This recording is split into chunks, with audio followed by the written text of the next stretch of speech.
Greetings to our viewers and welcome to this episode of MelVee Broadcasting Network. I'm your host, Melusi Ndhlalambi.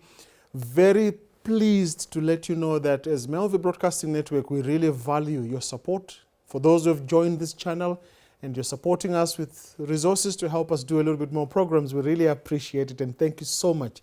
And if you haven't subscribed, I invite you to please click that subscription button. Remember to also click the bell so that when we share some of our quality content, you will not miss out. You will get a notification. And friends, thank you so much. Today, I have a very special second episode with Dr.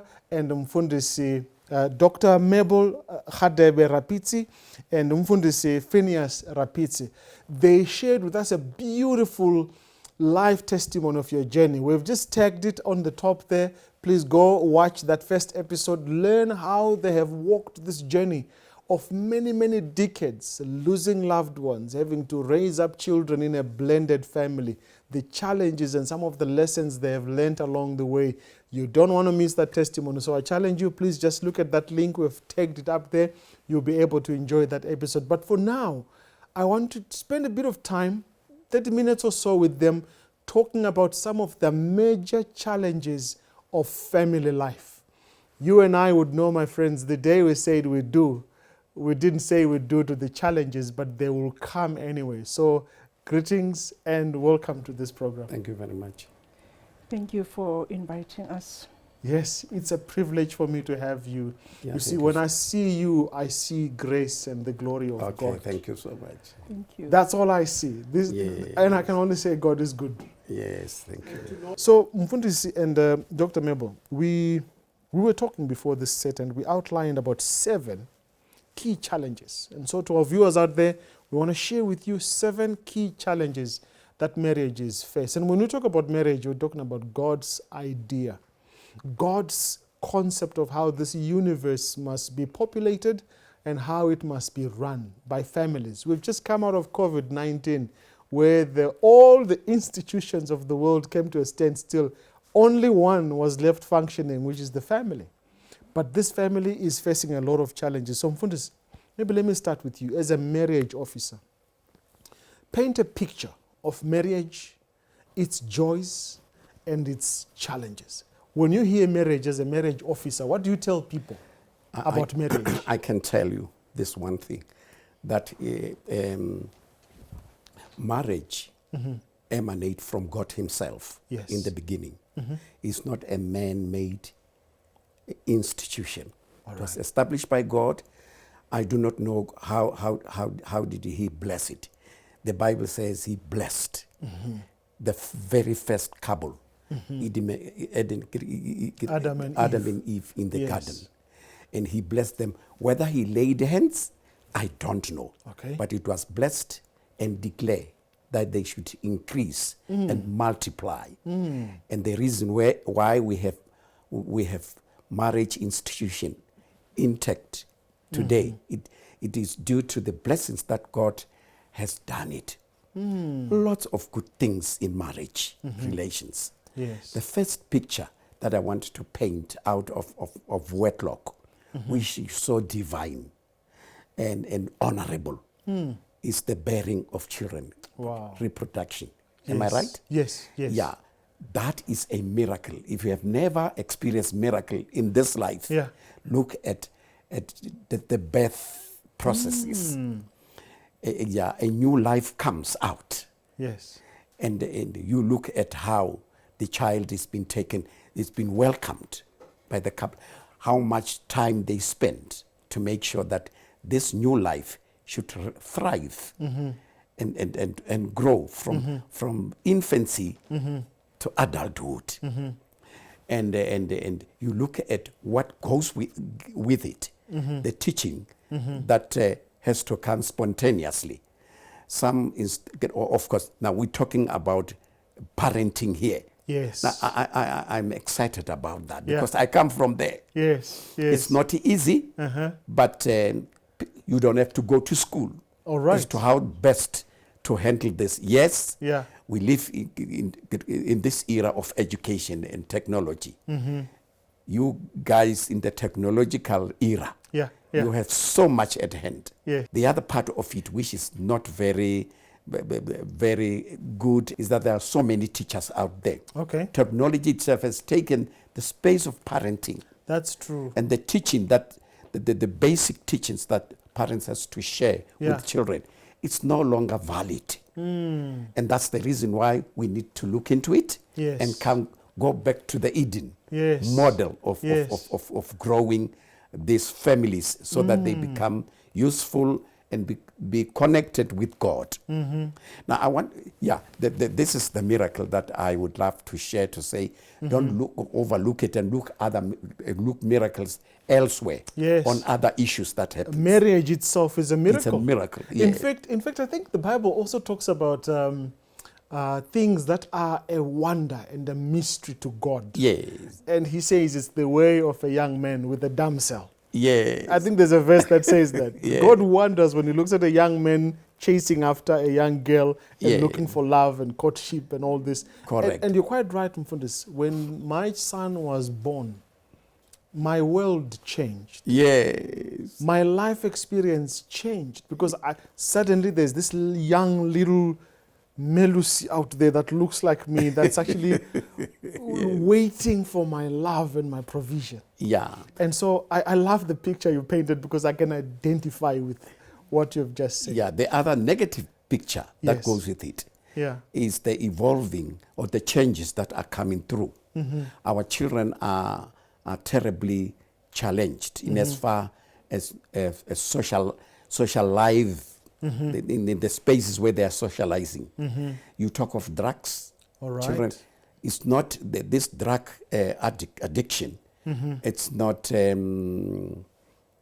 not only experienced by those who are in the need, the dire need, Yeah. but the very people who have everything, the very The children rich who are and the born, famous, who have everything you around have them. everything around. They still get impacted. Yes, and as a result, this is a call Yeah. to parents to say, Yeah. hey, what are we doing in terms of grooming these children? I mean, Yeah. teaching them the right thing. Do you have sufficient time? Unfortunately, families, both men and women Yes. of this era are working classes. They leave children in wrong hands. They have no choices. Yeah. From 3 months old, Yeah. the child is being given to Yeah. someone that you don't even know where he come from. And their values. I want us to get into that a bit later. Yeah. Because parenting, I think you would agree with me, Dr. Rapitsi, that it's a big challenge. Now let's maybe go level by level. Let's start with finance. I just wanted to Yes. start there. She will come and take Yes, it let's over. talk about finance. The finances, Yes. yeah. It is unfortunate in this. Let me be relevant with the time in which we live. We live in the era of pandemic called Yes. Corona. Coronavirus. Yes. COVID-19. Yeah, before Corona comes, Yeah. we were actually looking at the news as they actually share with us about the escalation of corruption. Yes. Yes. Right from the top. Yes. The top person, the Yeah. top guy is The corrupt. first- He yeah. corrupts everyone under him. So that corruption has become the order of the day. People no longer value work ethics and culture. Yeah. People Yeah. no longer work for money. They look for ways and means as to how to access billions of rent. Wow. The money that they have not been, they did not work for. Yeah. And that's what is happening. And it goes into families. It has become, Okay. it has become an order of thing, order of the day, wherein parents sit around the table with the children and where on earth shall we access this tender of 40 million? Wow. Talking to a young man who has never even tried to be sustainable in as Even far to as work and know how it means to work for money. earn money. Yeah. And they look at it and say, how best can we access? And they come up with some information. I like the fact that you're saying this corruption, Yes. while it might be seen to be a state high-level challenge, Yes. its roots Yeah. are in the family. In the family, yes. So the financial challenges we face in our companies, our institutions, our governments, Yes. those are fruits of a deep-rooted challenge which comes back to the family. Yes. I like that perspective. Yeah. As a result, our young people no longer want to work. No, they're looking for opportunities. Yeah, to make a quick money. Quick money. Wow. Yeah, and you have these young ladies, young ladies who are growing. Yeah. They're looking for blessers. They'll go for people who do have money, and they become blessers. Wow. And as a result, overnight, you see this person flourishing. Wow. And as a result, when it comes to financial management, Yeah. it's the principle of financial management is not working.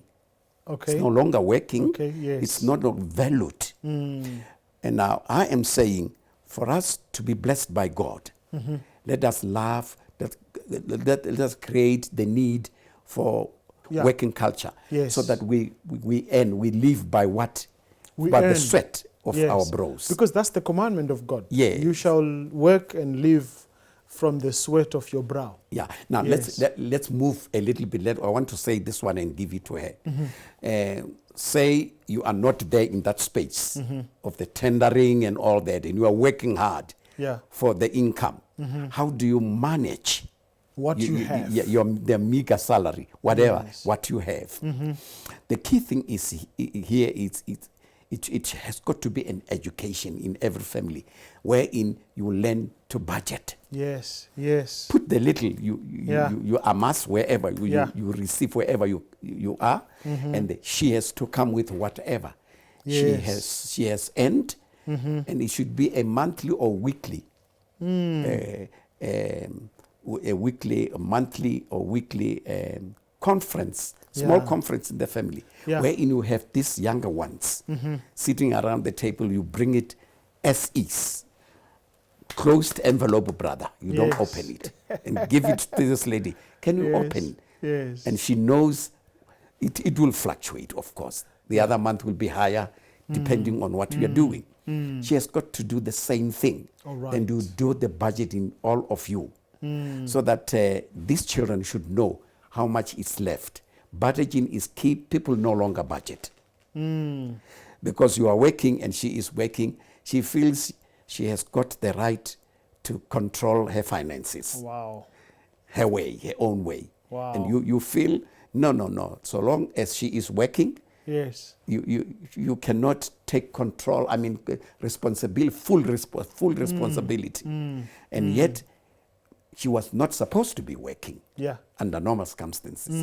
You have got to make sure that the money, you don't have a small house elsewhere. Yeah. She knows the money is so much, Yes. and we are able to share it according to the needs. Maybe she can come in there. Yeah. And So I see you saying we need financial literacy. Yes. People need to know what needs to be done. People need to learn how to budget. And people need to be transparent with how much is getting into the home. Your additional points there. How do we manage this huge challenge of financial challenges that families are facing? One of the contributory factors is lack of a spirit of contentment. All right. Couples are not content with what they have. As a result, they live above their means. And there's also competition, because the Jones have a big house or a big car or what, we must also have a big car. Because of this and that, because so-and-so is wearing this, I must also be wearing this. So people need to learn to be content with what they have. Yeah. If God has given you this, be content. If God has not allowed you to own an expensive car, be content with the car that God has given you. And don't compete. Yes. Because some of the problems that I've witnessed in some couples, it's competition. And you find that the wife wants this, and then the man must really use all the credit cards so that they can have this and be like, so what I can say, Yeah. no competition, Yes. spirit of contentment. Absolutely. In fact, my marriage officer told me 20 years ago when we got married that if we have food and clothing, let us with holiness. Actually, he says, the verse says, godliness with contentment is great gain. So if we have food and clothing, let's be content therewith. And so greediness is what gets you into trouble. And now, Mfundisi, there's a second challenge that families are facing. Extramarital affairs. You call it infidelity. Can go in there. Yes. Cheers. I was putting you on the spot because you are the marriage officer and you are you are the person who counsels couples okay, fine. on this issue. I know when they break the vows, they then come to her as the counselor. Yeah, all right. Yeah, no, that one, it's, I usually have a question. Whenever we would sit around the table with gentlemen. Yes. That, gentlemen, you are very good.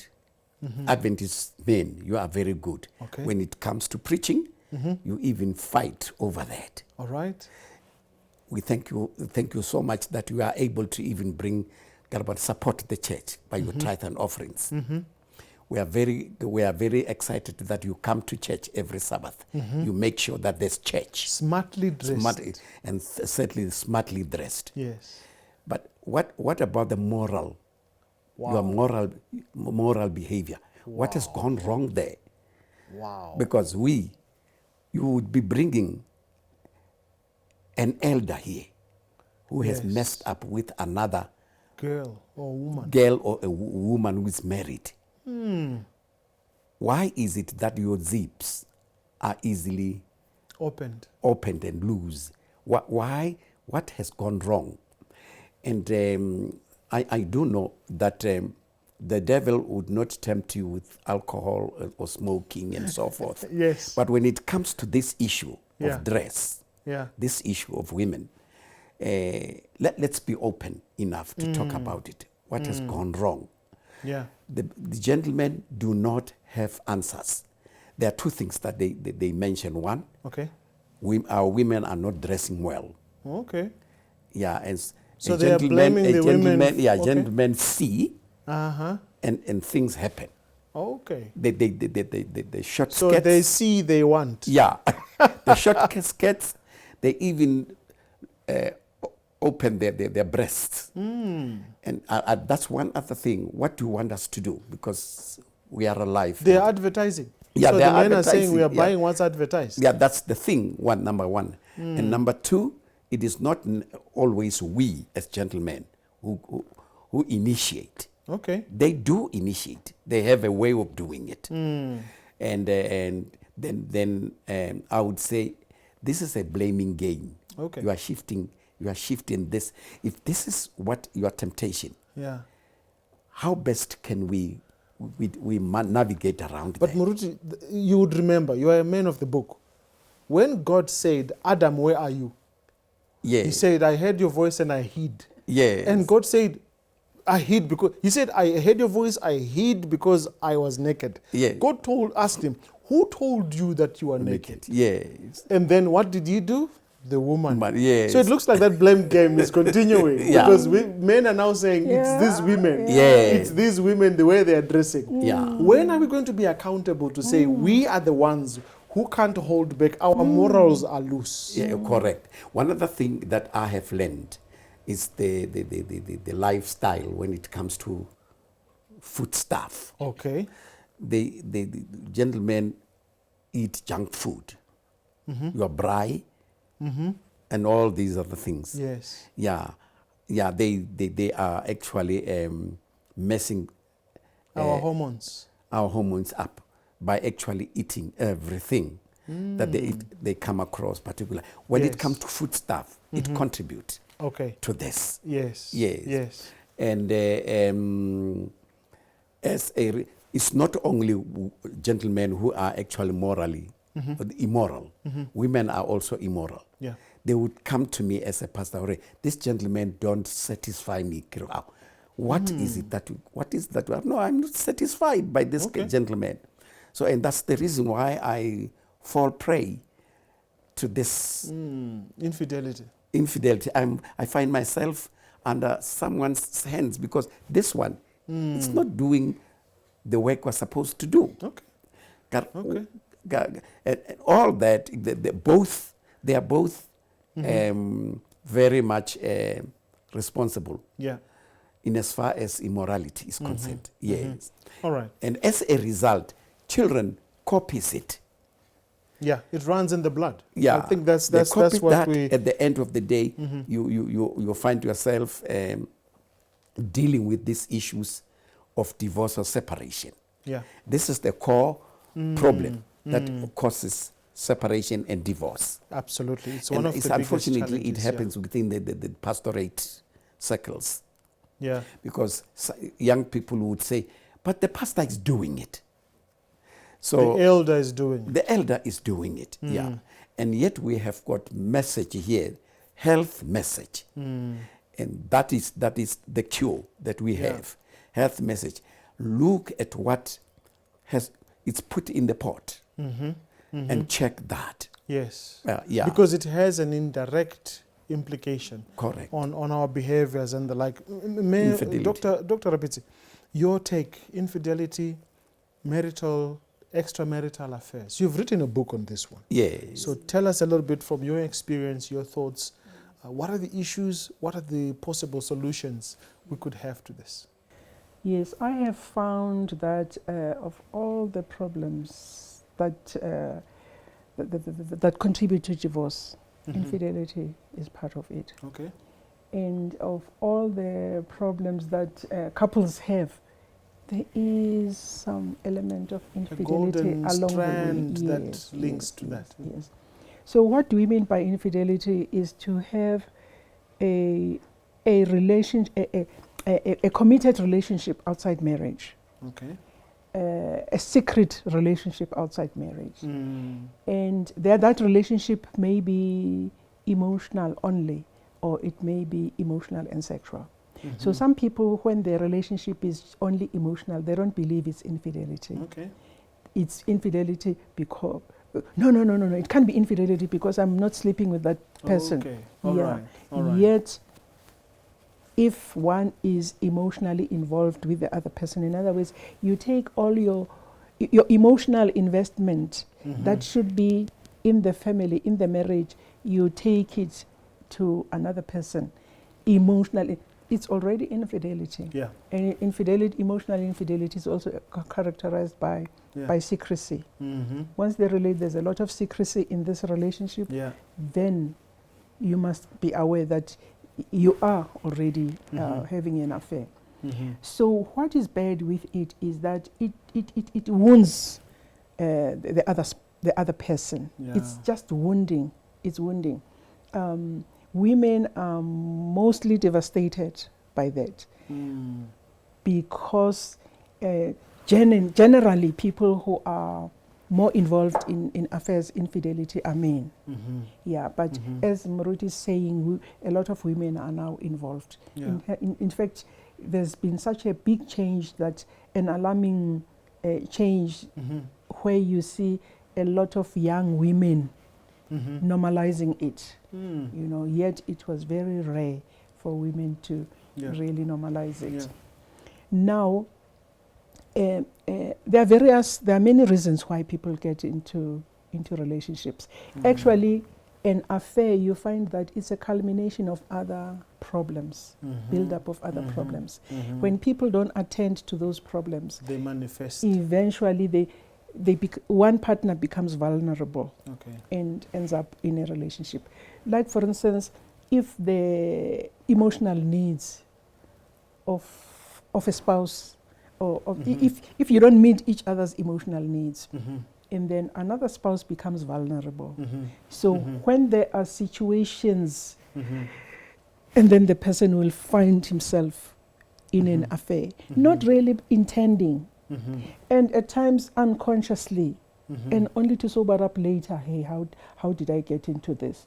Yet it was an unmet need. All right. Maybe he's aware of it, or he's not aware of it. And another danger is that there are various reasons that lead people to extramarital affairs.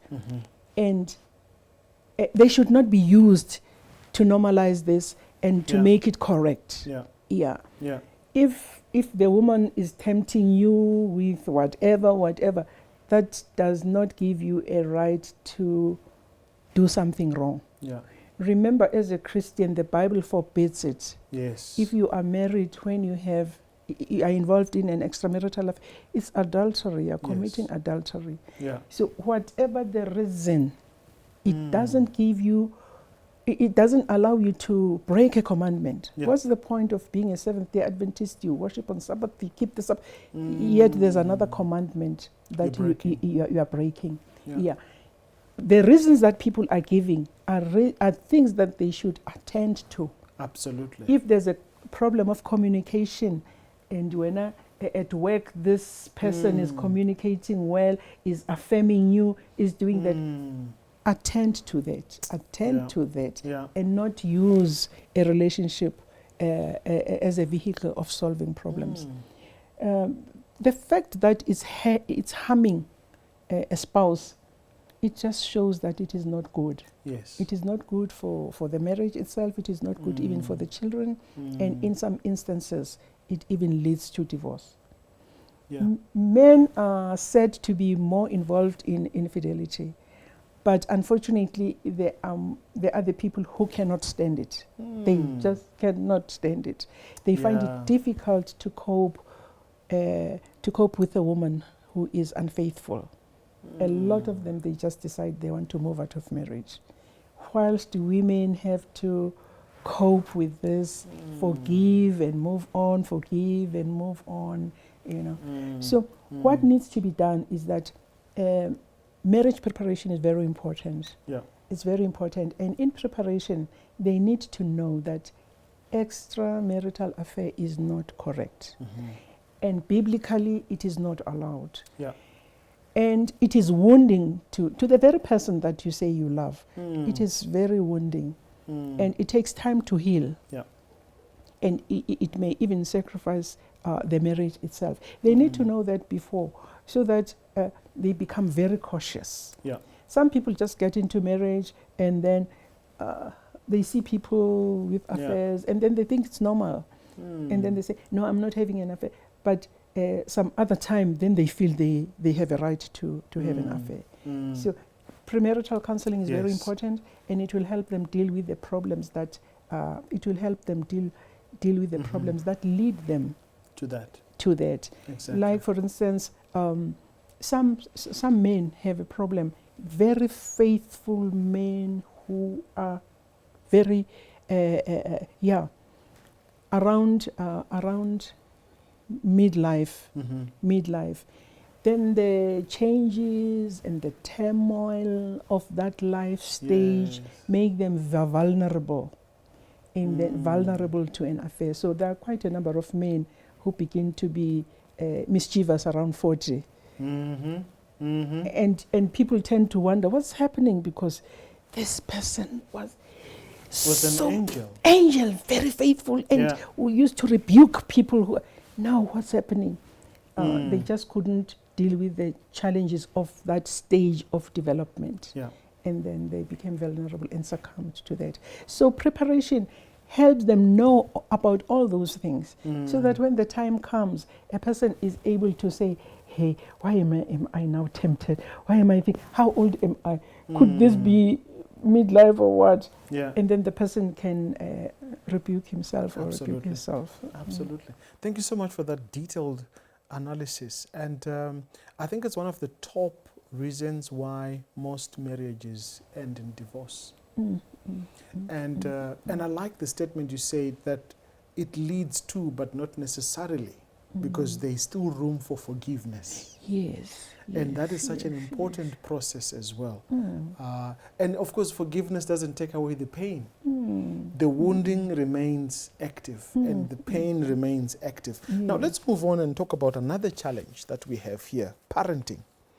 Umfundisi explained this one beautifully, that when one of the miracles of marriage is the ability and the gift and the privilege to parent a child. And I think you've explained very clearly that it's a miracle to have a baby grow up and see them from being an infant until they are weaned and they go and start their own center of authority. Because that's exactly what it is.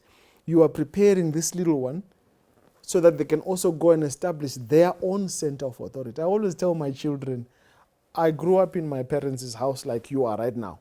But right now, I have my own house. I have my own family. I can't go back to where I was parented. So parenting is the privilege we have to raise up a generation of next leaders, next church leaders, next presidencies, next doctors, next whatever. So what are some of the challenges you have experienced in your counseling and your life that makes parenting such a difficult process? And what are some of the solutions you would recommend to parents who are listening out there? I can tell you this, that the parents, or the current parents that we have lost it.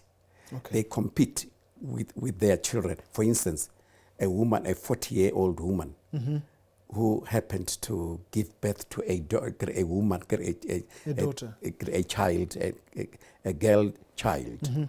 You know how fast they grow. Yeah. As they walk together, you wouldn't really distinguish who is who here. The dress code is the same. The makeup is the same. The behavior is, you would not say, you are a mother, model this child. Because they all look like they're behaving in the same way. At the end of the day, it would be even this child who says, don't forget that you are my mother. You just want to do exactly what I do. Wow. And that's where the problem is. Well, I don't want to talk much about growing small little ones. Yes.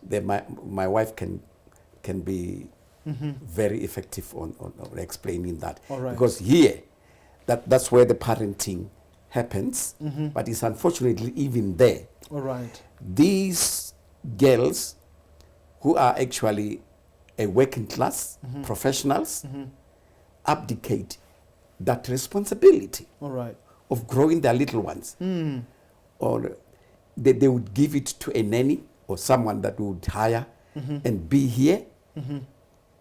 8 hours, she is not here. She only will come in the evening, sleep.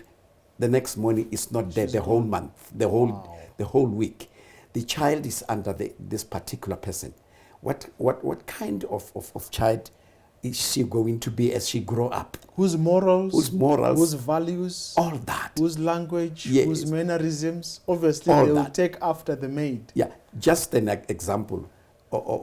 This is a true story. Yeah. This particular lady happened to hire a certain young woman whom she did not check very well. She was a drunkard person. Ooh. And this particular day, she would then find a way of actually sneaking out of the house. And what she would do is take an alcohol and give it to this children, this child, very small, Wow. 1 year, 1.5 year old, and the child got drunk, unfortunately, and she find a way out of the premises to her friend there, and go drink out there, and she had left this child sleeping because the child is drunk. Yeah. Until such that the mother came back from work, and she came first from wherever she's been, trying to waken the child. The child could not do it, could not wake up. Yeah. He was so loose because he was fully drunk. Oh, shame. Until the mother came. And when the mother arrived, and she is in trouble. She cannot awaken the child because he was drunk. So there you go. And the mother took the child, trying to resuscitate her. Yeah. Resuscited the child, and as she tries to give a kiss, hey, lo and behold, there is a smell. There's of a smell Hey, it was. The child was not sick; she was drunk. Wow. He had to go to the clinic so that the child is being revived. I mean, So the fact that parents are now having to find themselves working yes, and not in the house, Yes. they're exposing children to these practices and perhaps people that may actually impact their growth and morality. I mean, a 1-year-old child being drunk. That's serious. Yeah. Now, the parenting style, yeah. it's dying out, and we are in trouble. We're in trouble. Yes, and because of this, many teachers out there that they amass so much information and knowledge, but there's a speediness of the changes that are happening in the world today. Yeah. People no longer know. They are captured. They are very much captured into areas where you would not really be happy to seeing them practicing it in their family circle. And as a result, we are saying, I mean, we should not be making a sweeping statement yet. Yeah. There are still good parents out there, out of the Adventist, in the Adventist church and out of the Adventist church. They are there, but they are few in number.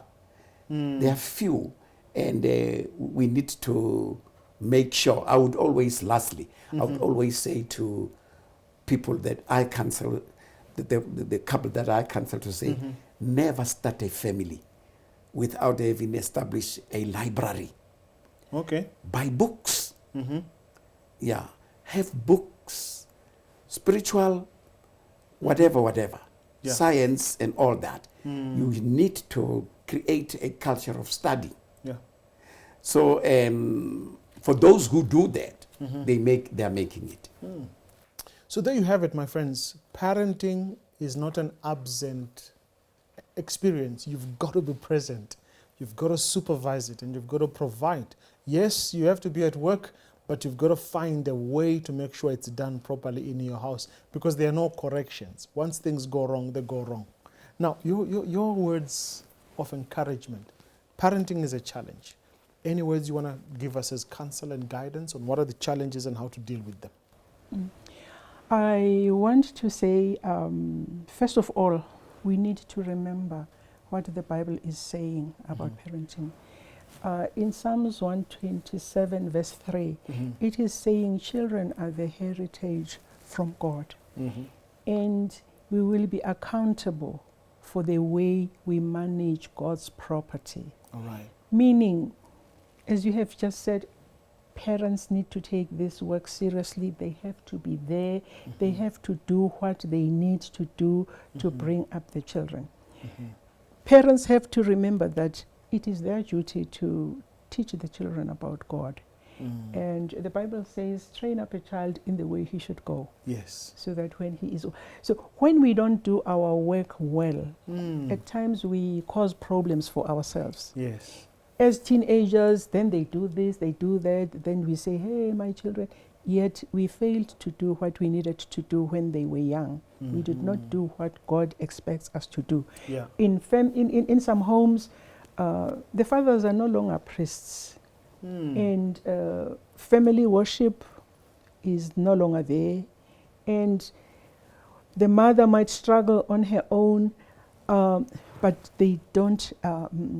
parents don't take this work seriously. Yeah. If we put God aside and we do it on our own, it will not be easy. Yes. Yeah. What I can say, the problems that I have noted as I work with families is that couples have problems because of the way they parent children. The conflict in the parenting styles. Okay. You find that one parent is using a style that was used in his or her home here, and the other one is bringing his or her style. And then there are clashes in these styles, and then they begin to fight. And the children are here. Yeah. And then the parenting just goes messed up. Pella, you want to make sure the values you received are Yes. transmitted. Surely that is a noble request. Why Yeah. should that be a challenge? The challenge is mainly the way discipline is handled. All right. One parent might be from a let's say fair family where they were liberal. doing whatever. Yeah. And then this person comes here and does the same thing. The way he or she was parented, she wants to do this here. And the other one is from a very strict, well-ordered home and wants things to be done. Usually the fathers, they want order and rules must be obeyed and all that. And then if rules are not obeyed, there are consequences for that, punishment and all that. And then the other one, the permissive one, would reprimand this one and say, don't do that to my children. Don't do that. You are very hard to my children and all that. And then they just fight. And parenting becomes messed up. But however, this one might be a permissive, and that one who is also strict might also be doing it to the extremes. Yeah. Authoritarian. Authoritarian, yes. Or authoritative. The authoritative, I think it's the middle one. Yes. Where they have to thrive to discipline. Mix. Yes, discipline, but with a little bit of liberality. Yes. There should be warmth, there should be love, and there should be, but discipline. Yes. So you take a little bit from that one, and then you take a little bit from this one, and then you come up with this. Then your parenting would be good and more successful. Yeah. So we have children who are very angry and rebellious because of the harsh parenting that they got from the parent. So the authoritarian one is dangerous. Dangerous. It has some goods, but it produces children who are rebellious to authority, and they question everything. And as soon as they're old enough, they just do the opposite of what you want them to reject, do. Yes. And you wonder, because you are a Christian and you have raised these children in church, and you wonder what's happening, yet something went wrong in the way you were doing things. This one, you can imagine what happens when they're allowed to do everything. They become so spoiled, and they become a problem to the society. So we have challenges that are within the home, emanating from the parents themselves, how they parent their children. And we have challenges from without, outside, where we have the outside influence affecting our parenting. You do this, and then there's peer pressure, the internet, and then there's this and that, which affects the parenting.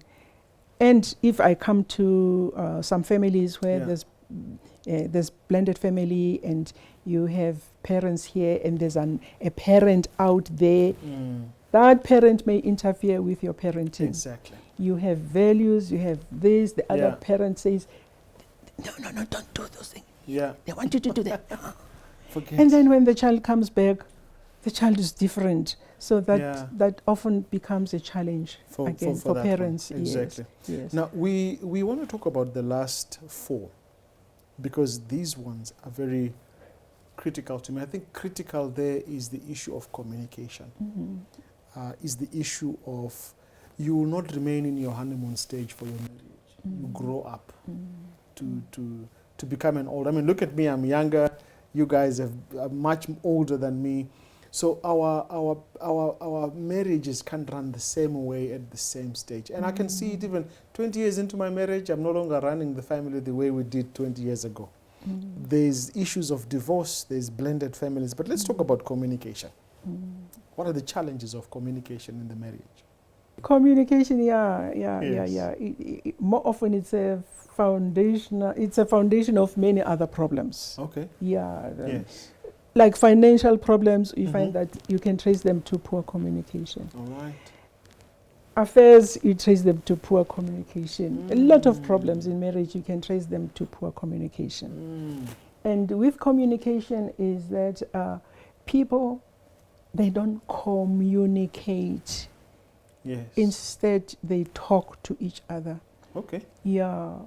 when they talk to each other, it's basically information, that's all. They don't communicate at a deeper level, All right. where they talk about their feelings and how they see things and all those things. So when they miss that level, then a lot of things go wrong. That's where even affairs creep in, Yeah. you know. A challenge in communication is how people Okay. communicate, how the spouses communicate. Mhm. A person might be saying the correct thing, All right. but the problem might be how is it communicated. Mhm. So you find people fighting, Mhm. and no, you said this, you said, but it was correct. Yeah. But Factually, it's- it was correct. Yes, but Yeah. it's the way that person said it, and which then was misinterpreted and caused a problem. Yeah.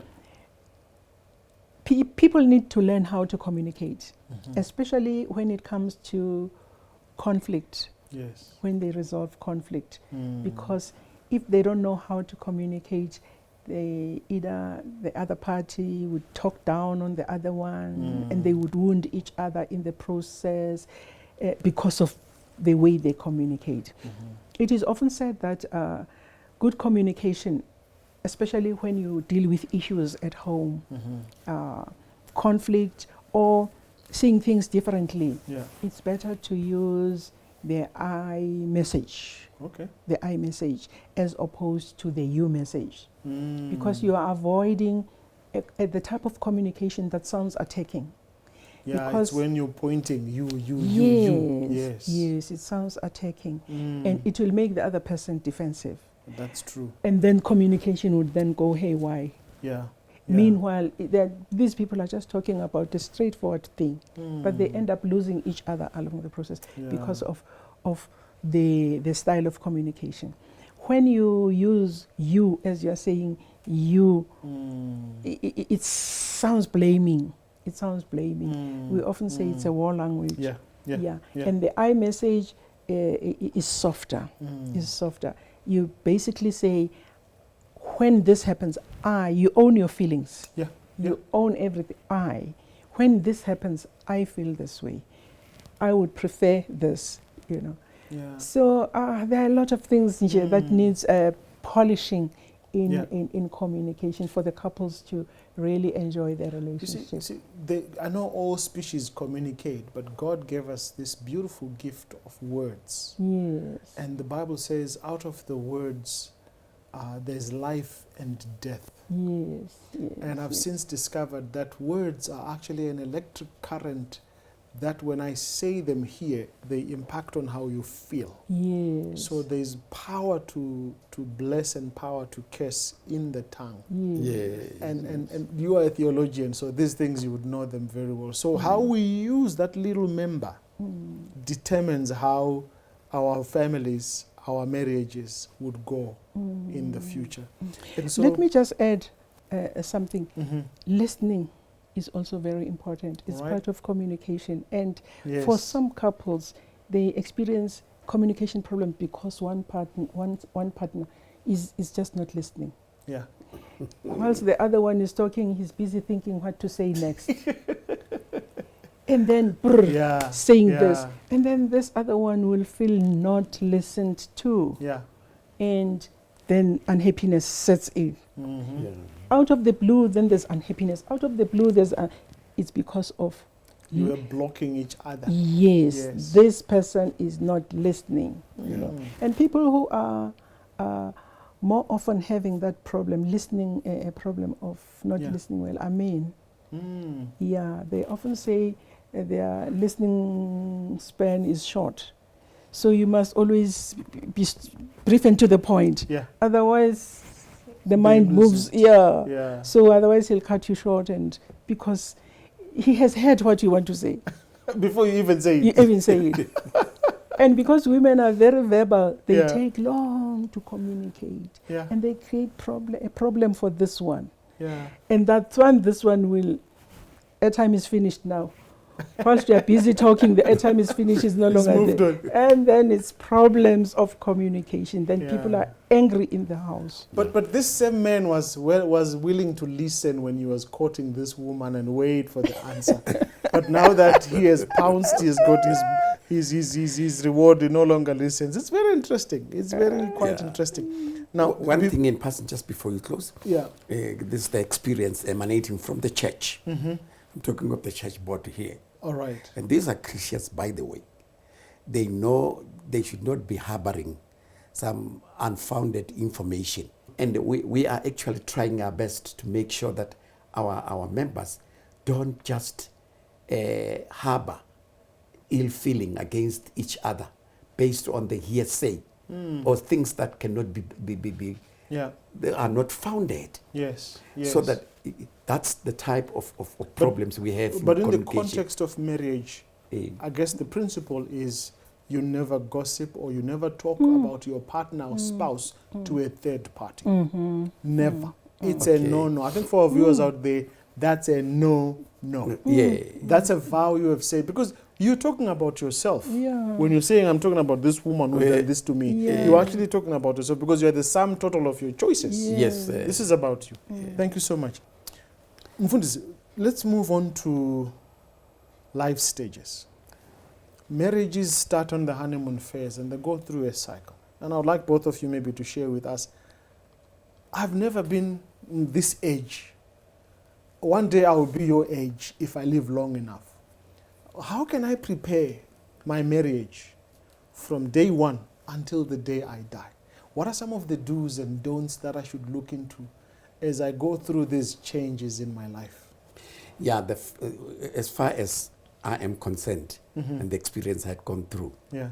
it's in relation to the friendship, your social life. All right.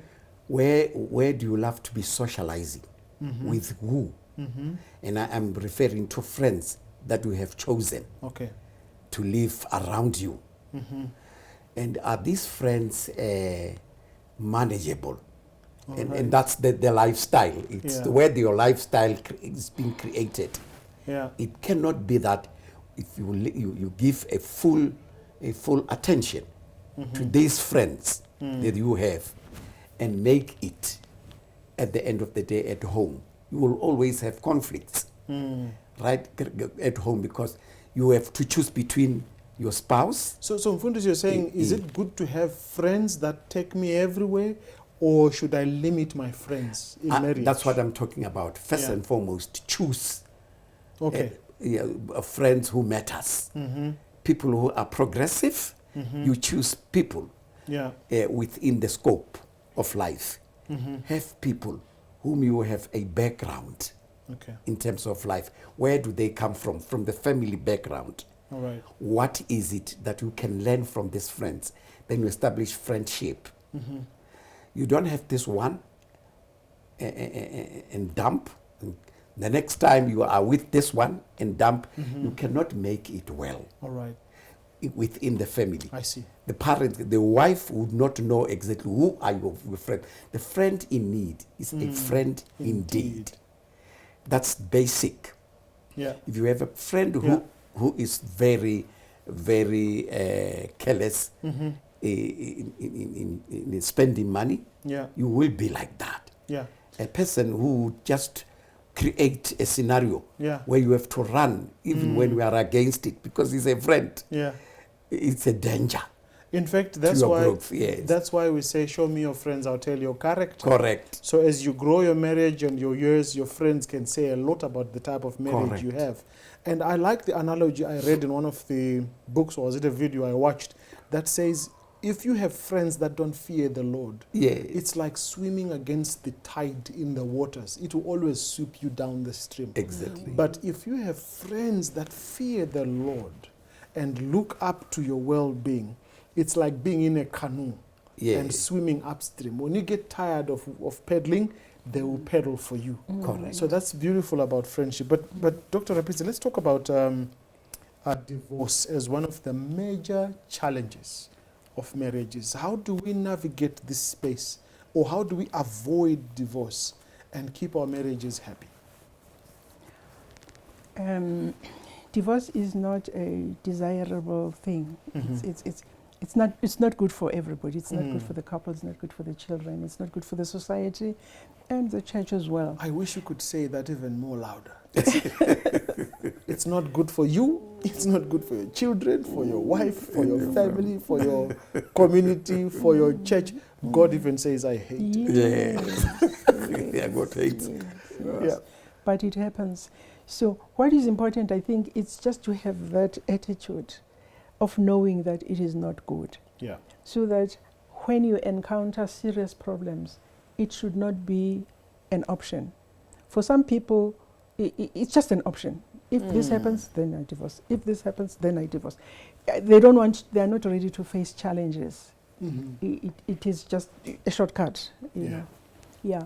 So what we need to do is basically to help people understand that it has undesirable consequences. It is not the best solution to some problems. Yes. And then to say problems should be resolved. Problems should be resolved that lead people to divorce. So how can that happen? People need to sharpen their conflict resolution skills, so that whatever crops up should be able to, they should be able to handle it amicably and not wound each other in the process up to a point where divorce is an option. And there's a point I wanted you to explain. Do you divorce a person that you love, or love has to die? Because if you really love this person, is there room for divorce? In some cases, love do die because of what this person has been doing over the years. Yeah, the person has been so hurt over the years up to a point where a person no longer knows whether I still love this person. It's not easy to love a person who's hurting you all the time. And so maybe eventually the people may divorce. But some people don't divorce because they no longer love their partners. The divorce is basically to them a solution to a particular problem. Then they discover after the divorce that, man, this was not the right way of solving the problem, because this person still loves the partner. And the way the divorce process and everything has been messed up, so that it's not easy to go back to the person. But there are a lot of people who divorce still loving each other. They divorce out of anger. They become so angry. I want to show this person. I want to leave him. I want to leave her. It's anger. But once the anger has subsided, then the person realizes, actually, I shouldn't have divorced. And again, because the person is running away from the problem instead of resolving it, and then divorce is a shortcut. Then the person does not realize that he or she is inheriting new problems. In fact, problems that might be worse than those. Better the devil you know than the one you don't.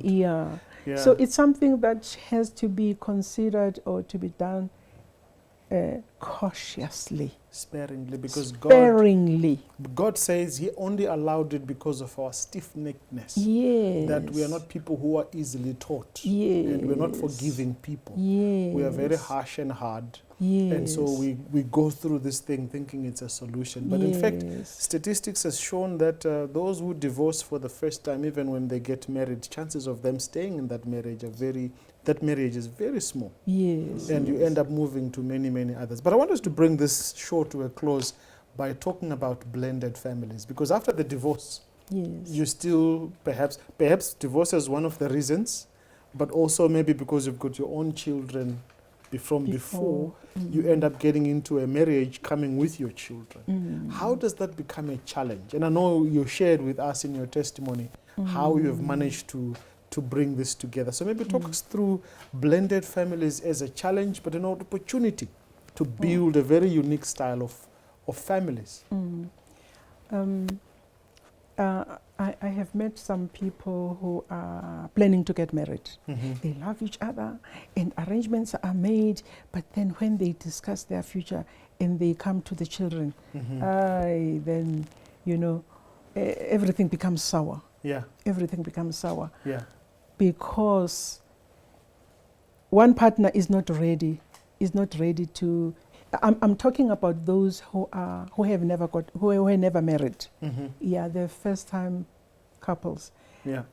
But then the man is marrying a woman who already has a child. In fact, when you look around, you find that a lot of marriages are blended because somebody came with a child. Yeah. Somebody came with a child. Yeah. You marry somebody who's already have a child, and therefore you have to. It's a blended family. Now, one person might find it difficult to be a parent suddenly. I have a couple that I'm working with.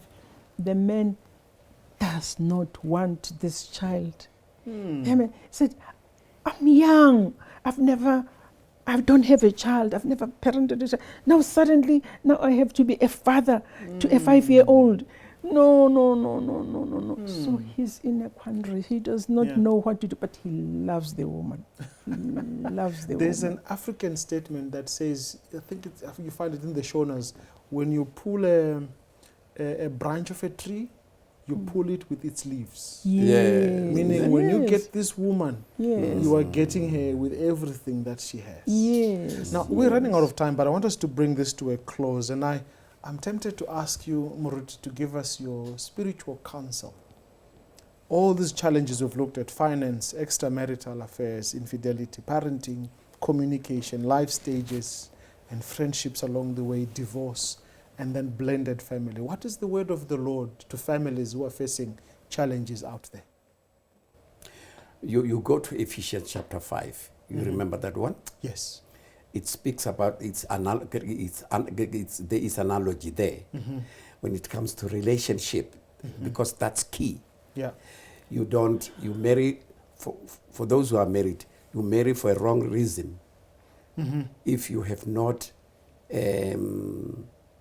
have an encounter with Jesus. You first and foremost, and this message goes to the Christian and everyone. Seek the Lord while He's still could be found. Yes. Get involved with God. Isaiah chapter 55, 6 and 7. Yes. You have got to know, to seek the Creator. Find a way to be taught how to welcome and embrace His principles that we find from the Bible for those who read the Word of God. The Bible do have all these principles, these teachings that we cannot find anywhere in any library in the world. If you want to learn more about family, buy books, read the Bible as to how to manage the family. Yes. If you want to live healthily and longer, read about it from the Bible. Yes. It will tell you what to eat and what not to eat, and the reason why you don't eat that. Yeah. If you want to be a workaholic, you want to shun from workaholic, to become a workaholic, read the Bible. It will tell you about rest. On the Sabbath. And the Lord has given us one day for rest, and that is the seventh day. Remember the Sabbath to keep it holy. You can't work 24 hours, 24/7 and all that. If you would love to be so lovely and be loving to your spouse, take Paul's advice. Ephesians chapter 5. Love your wife. Your wife. Yes. Wife, submit. Yes, thank you so much, and really appreciate your time that you've taken, both of you, to be with us. And to our viewers out there, that's all we had for you this week. Dr. Mabel Radebe-Rapitsi and Pastor Phines Rapitsi sharing with us how to manage some of the greatest challenges your marriage will face. My friends, there's an enemy out there who seeks to steal, to kill, and to destroy your family. And God has warned us that through Christ, through His power, the power of the Holy Spirit, we can make decisions to keep our families happy ever after. We wish you blessed marriage building. We wish you blessed parenting, and we wish you all the best of God's blessings. Remember to subscribe to this channel. Remember to like this video, and click that bell so that when we upload new videos, you'll get a notification. God bless you and see you on the next episode.